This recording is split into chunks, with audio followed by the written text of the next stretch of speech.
Good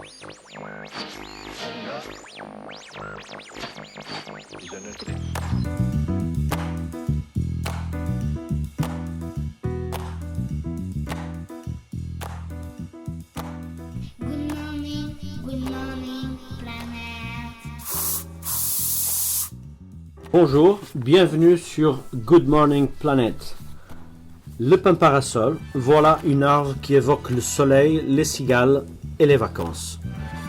Un peu de soleil dans ce début d'été de 2020 nous amène à la découverte du pin parasol et de sa production. Un arbre intéressant du point de vue de l'investissement forestier. Elle tient ses origines dans l'Antiquité, de son nom latin Pinus pinea. Elle est reconnaissable à son port caractéristique évoquant un parasol déployé.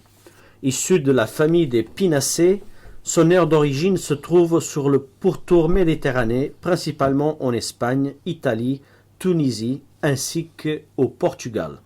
On le cultive dans ces pays pour son pignon, appelé également amande, et qu'on l'utilise en pâtisserie et, entre autres, sur le fameux pesto italien.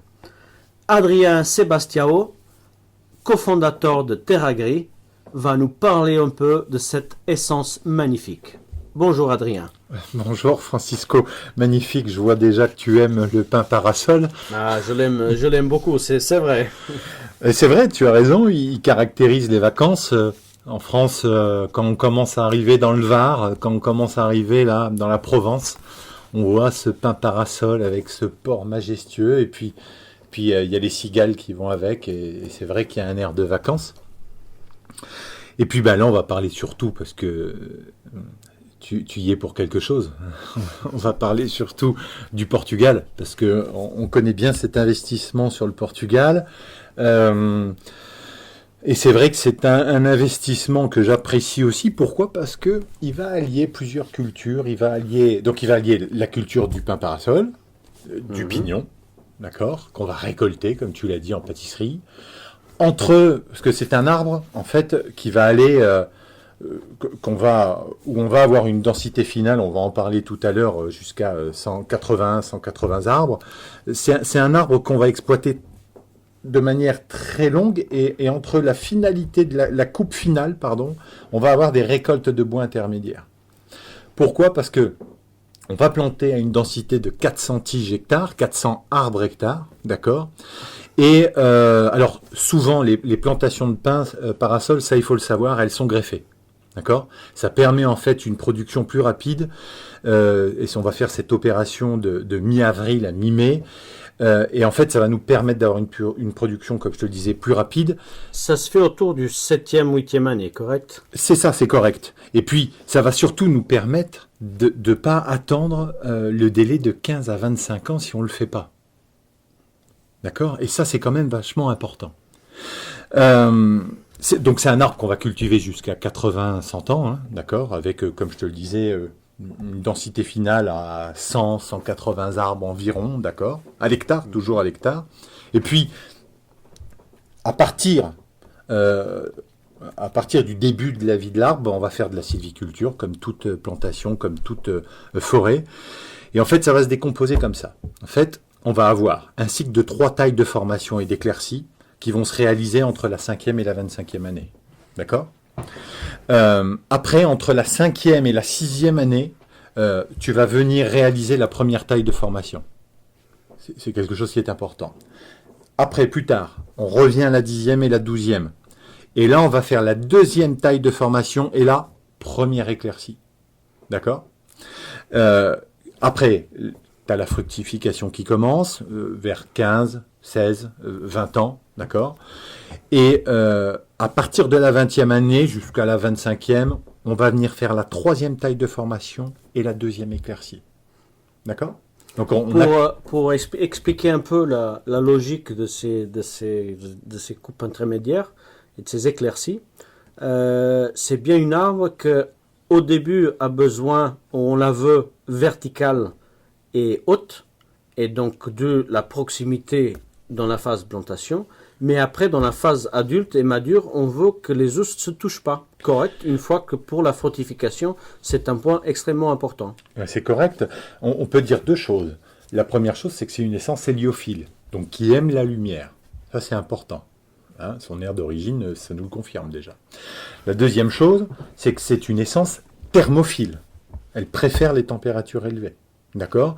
Alors, sur la péninsule ibérique, 300 mm de précipitation, ça lui suffira. D'accord ? De toute façon, c'est presque tout ce qu'il aura dans certains coins d'Espagne et du Portugal, clairement. Hein, tu connais comme moi les plantations en Alentejo. Des fois, il pleut pas beaucoup plus. Et puis, il peut supporter des températures... il a une bonne résistance. Hein, il va jusqu'à 27-32 degrés, et puis des fois un peu plus. D'accord, dans ces pays-là. Donc, il a une bonne résistance. Et puis, il y a une chose importante qu'on n'a pas dit avant la plantation, c'est que c'est une essence qui apprécie des sols de type silicieux, d'accord, calcaire, et donc on peut vraiment dire que c'est une essence plastique qui s'adapte très bien au type de sol que l'on a, notamment d'ailleurs sur la péninsule ibérique. Très bien. Mais le but final, à part de sa beauté indiscutible, c'est bien la filière du pignon. Oui. C'est sa production, son fruit. Parlons-en un peu. Oui, alors en fait, si tu veux, donc déjà c'est un produit qui s'achète cher hein, en supermarché. Hein, et comme tu disais, les Italiens sont de gros consommateurs, pardon, pour le pesto. Et en fait, il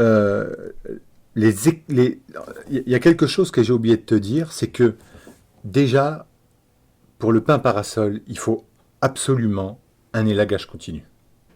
D'accord ? On a donc notre pain parasol, on a notre tronc, d'accord ? Et toutes ces branches-là, on va bien les élaguer. À partir de ce moment-là, on aura une meilleure production, ça c'est incontestable. D'accord ? Après, on a deux méthodes de récolte. Il y a la première méthode qui est la méthode manuelle, ou la mécanisation, d'accord ? La méthode manuelle, on la pratique beaucoup, hein, et notamment au Portugal. Hein. Elle se fait en général par équipe de 2 ou 3 personnes. En fait, tu as un grimpeur qui est positionné dans le houppier de l'arbre, dans la tête de l'arbre, d'accord ? En fait, il a une canne avec un crochet au bout de cette canne. Et en fait, il fait tomber les pommes de pin, d'accord ? Et puis après, tu as une équipe de ramasseurs qui vient ramasser les pommes de pin. Et puis...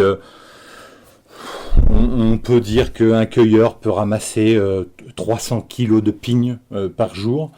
Et puis, bien sûr, ça va dépendre du nombre de pommes de pin qu'il y a sur l'arbre. Hein, d'accord ? Oui, mais avec des hauteurs qui peuvent aller jusqu'à 30 mètres, Ah oui. C'est quand même un métier dangereux. Donc, on a des alternatives.